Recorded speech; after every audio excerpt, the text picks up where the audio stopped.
Savez-vous que notre corps contient 100 000 milliards de cellules et que 20 milliards de ces cellules meurent chaque jour?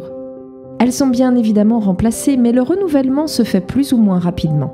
Par exemple, le squelette d'un adulte est régénéré tous les 10 ans.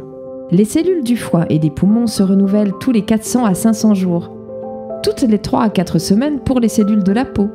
Tous les 10 jours pour les cellules de la rétine, ou encore seulement tous les 4 à 5 jours pour les cellules qui recouvrent notre tube digestif. Ce processus de réparation cellulaire nécessite des nutriments semi-essentiels que l'on appelle les nucléotides. Jamais entendu parler de nucléotides? Ce sont les briques de construction de notre ADN et de notre ARN. Les nucléotides participent à de nombreux processus fondamentaux dans l'organisme. Tout d'abord, ils favorisent la préservation et la restauration de la muqueuse intestinale et de sa fonction barrière. Ils favorisent aussi la modulation de la réponse immunitaire et l'accélération de la récupération en cas de stress intense, de fatigue, de traumatisme ou de pathologie. De plus, reconnus pour leurs effets bénéfiques sur la division cellulaire, les nucléotides sont utilisés depuis plus de 30 ans en nutrition clinique et infantile. D'ailleurs, le lait maternel en contient naturellement et certains laits en poudre en sont enrichis.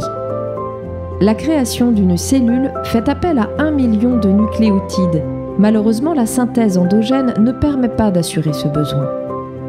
S'il est possible de trouver des nucléotides dans presque toute notre alimentation, notre apport alimentaire journalier ne permet pas de couvrir le besoin biologique conseillé d'environ 150 mg pour un adulte moyen, à moins de manger beaucoup d'abats ou de viande crue, qui sont les sources les plus abondantes en nucléotides.